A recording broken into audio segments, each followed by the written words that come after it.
800 ವರ್ಷ ಇತಿಹಾಸ ಇರುವ ಈ ದೇವಾಲಯ ದಕ್ಷಿಣ ಕನ್ನಡ ಜಿಲ್ಲೆಯ ಭಾಗದಲ್ಲಿರುವ ಧರ್ಮಸ್ಥಳ ಕುಡುಮ ಎಂದು ಕರೆಯಲಾಗುತ್ತಿತ್ತು.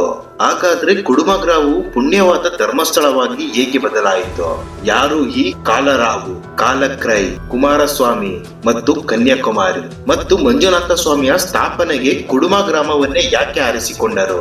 ಇಲ್ಲಿ ಜೈನ ಮುಖ್ಯಸ್ಥ ಭೀಮಣ್ಣ ಪೇರ್ಪಡೆ ಮತ್ತು ಅವರ ಪತ್ನಿ ಅಮ್ಮು ಬಲ್ಲಾಳ್ತಿ ನೆಲ್ಮಡಿ ಅವರಿಗೆ ಕನಸಿನಲ್ಲಿ 4 ದೈವಗಳು ಬಂದು ಏನು ಸೂಚನೆ ಕೊಟ್ಟಿದ್ದರು. ಆ 4 ದೈವಗಳ ಸೂಚನೆಯಿಂದಲೇ ಇಲ್ಲಿ ಧರ್ಮಸ್ಥಳ ನೆಲೆಗೊಳ್ತಾ. ಧರ್ಮಸ್ಥಳದಲ್ಲಿ ಮಂಜುನಾಥೇಶ್ವರನ ಶಿವಲಿಂಗ ತರಲು ಅಣ್ಣಪ್ಪ ಸ್ವಾಮಿಯ ಮಹತ್ವಪೂರ್ವ ಕಾರ್ಯವಿದೆ. ಹಾಗಾದ್ರೆ ಈ ಅಣ್ಣಪ್ಪ ಸ್ವಾಮಿ ಯಾರು? ಉಡುಪಿಯ ಶ್ರೀ ವಾದಿರಾಜ ಸ್ವಾಮಿಗಳು ದೇವಾಲಯಕ್ಕೆ ಸಂತೋಷದಿಂದ ಭೇಟಿಯಾದರೂ ದೇವಾಲಯದ ಪ್ರಸಾದವನ್ನು ಯಾಕೆ ಸ್ವೀಕರಿಸಲಿಲ್ಲ? ಶ್ರೀ ವಾದಿರಾಜ ಸ್ವಾಮಿಯು ಸ್ವತಃ ಶಿವಲಿಂಗವನ್ನು ಪುನಃ ಪ್ರತಿಷ್ಠಾಪಿಸಲು ಏನು ಕಾರಣವಿತ್ತು? ಈ ಎಲ್ಲಾ ರಹಸ್ಯಮಯ ವಿಷಯವನ್ನು ತಿಳಿಯಲು ನಮ್ಮೊಂದಿಗೆ ಇರಿ. ಈ ವಿಡಿಯೋದಲ್ಲಿ ಧರ್ಮಸ್ಥಳದ ಸಂಪೂರ್ಣ ಇತಿಹಾಸದ ಪರಿಚಯ ಮಾಡಿಸುತ್ತೇವೆ. ಧರ್ಮಸ್ಥಳದಲ್ಲಿ ಒಂದು ವಿಶೇಷವಾದ ವೈಶಿಷ್ಟ್ಯತೆ ಇದೆ. ಅತಿಥಿ ದೇವೋ ಭವ, ಸರ್ವೇ ಜನಃ ಸುಖಿನೋ ಭವಂತು ಮತ್ತು ಮಾನವ ಜಾತಿ ತಾನೊಂದೇ ವಲಂ. ಈ 3 ತತ್ವಗಳ ನೆಲೆಯಲ್ಲಿ ನಮ್ಮ ಧರ್ಮಸ್ಥಳ ಕ್ಷೇತ್ರ ತನ್ನತನವನ್ನು ಕಾಪಾಡಿಕೊಂಡು ಬಂದಿದೆ. ಈ ದೇವಾಲಯಕ್ಕೆ ಸುಮಾರು 800 ವರ್ಷಗಳ ಇತಿಹಾಸವಿದೆ.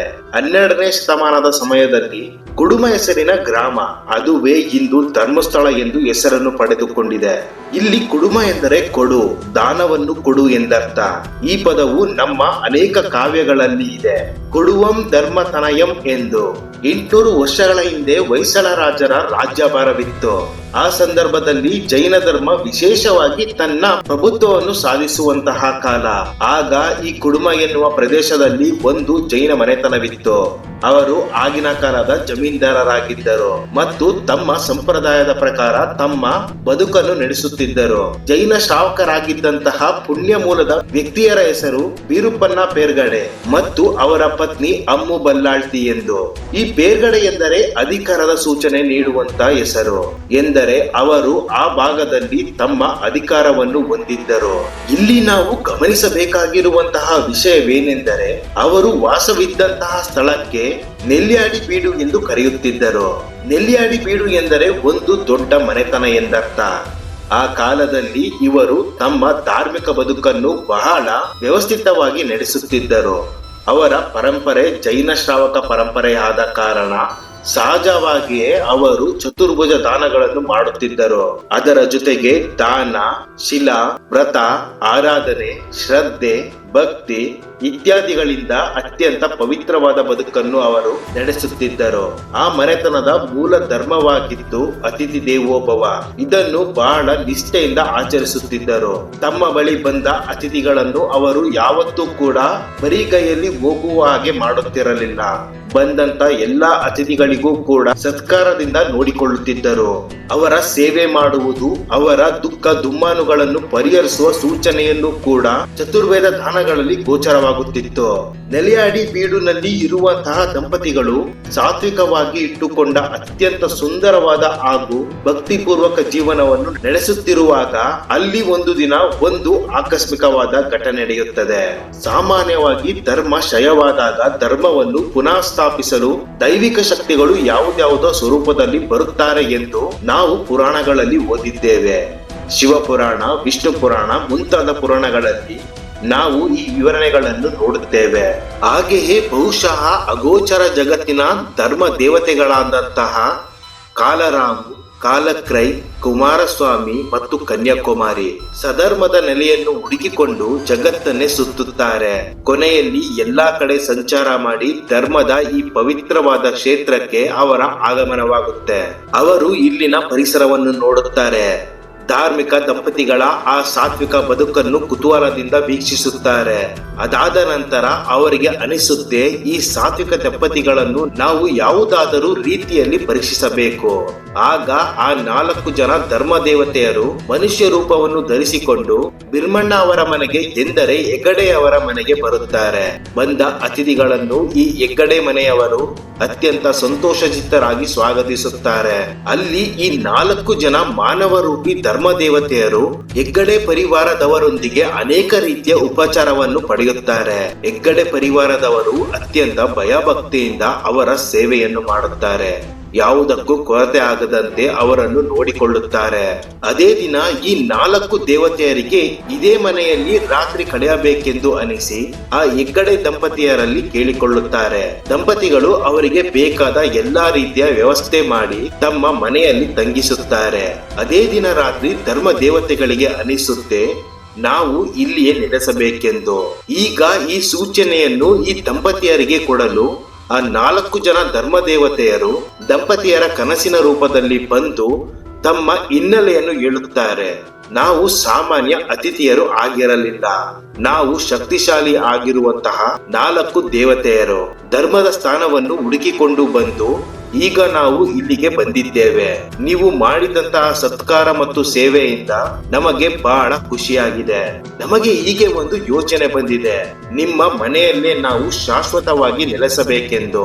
ಹೀಗೆ ನೆಲೆ ನಿಲ್ಲಬೇಕು ಎಂದರೆ ನೀವು ಈ ಮನೆಯನ್ನು ನಮಗೆ ಬಿಟ್ಟು ಕೊಡಬೇಕು ಎಂದು ಹೇಳುತ್ತಾರೆ.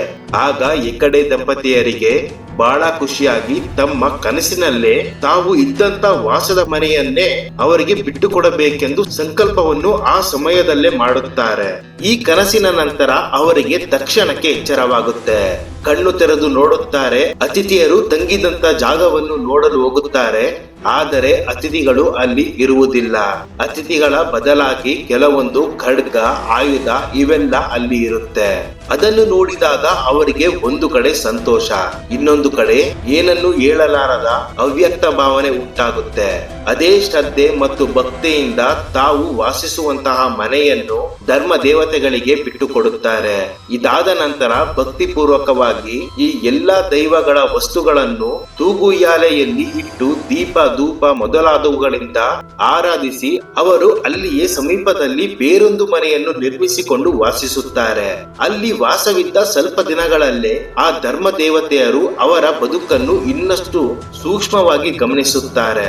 ದಂಪತಿಯರ ಎಲ್ಲಾ ವಿಚಾರವನ್ನು ಗಮನಿಸಿದ ನಂತರ ಮತ್ತೊಮ್ಮೆ ಆ ಧರ್ಮ ದೇವತೆಯರು ಆ ದಂಪತಿಯರ ಕನಸಿನಲ್ಲಿ ಬರುತ್ತಾರೆ.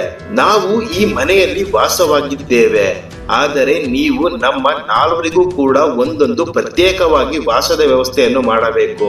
ನಮಗಾಗಿ ಒಂದೊಂದು ಗುಡಿಯನ್ನು ಕಟ್ಟಿಸಬೇಕೆಂದು ಸಾಂಕೇತಿಕವಾಗಿ ನಾವು ನೆಲೆ ನಿಲ್ಲುವಂತಹ ಸ್ಥಳವನ್ನು ಅವರು ಹೆಗ್ಗಡೆ ದಂಪತಿಗಳಿಗೆ ಸೂಚಿಸುತ್ತಾರೆ.